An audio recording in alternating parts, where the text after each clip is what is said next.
L'Ordre national des ingénieurs du Togo, comme vous le savez, est aujourd'hui le Benjamin des autres professionnels créés dans notre pays. Mais comme il se dit, aux âmes bien nées, la valeur n'attend pas le nombre des années. Et donc très rapidement, sur les questions d'ingénierie, nous sommes lancés et dans le travail qui nous a été demandé sur la base de la mission ou des missions énoncées et dans la loi numéro 2020-004 portant réglementation de l'exercice de la profession d'ingénieur au Togo.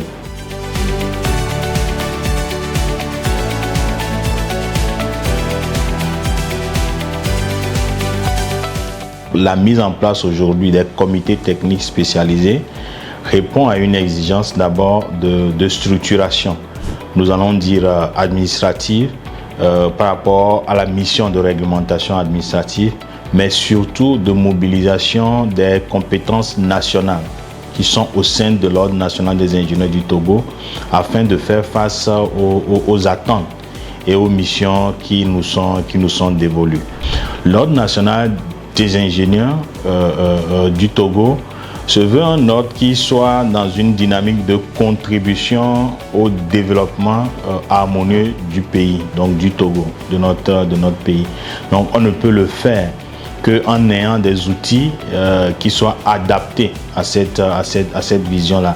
Et le bras technique donc, de l'Ordre national des ingénieurs du Togo, pour réussir dans la réalisation de cette vision, c'est les comités techniques spécialisés.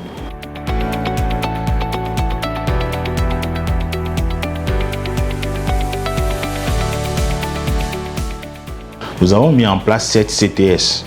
Le premier s'occupe des questions de BTP et urbanisme. Le deuxième s'occupe des questions d'énergie et numérique. C'est son périmètre qui lui a été défini. Le troisième, c'est le développement industriel. Le quatrième, développement agricole.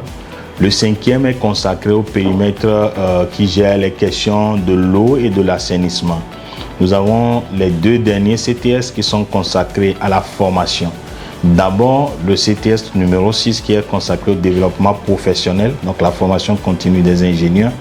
Et le dernier qui est consacré donc à la formation des futurs ingénieurs, c'est-à-dire la formation initiale.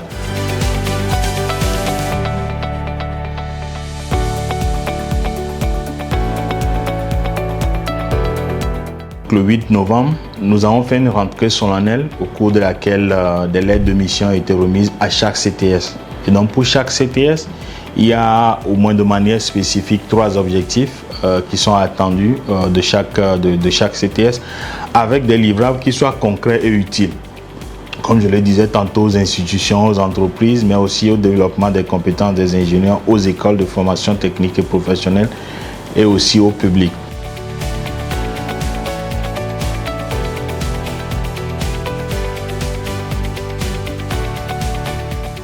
Nous appelons donc chaque ingénieur à s'impliquer, à produire et à transmettre, selon donc les termes qui sont et les orientations qui sont données, les livrables qui sont attendus.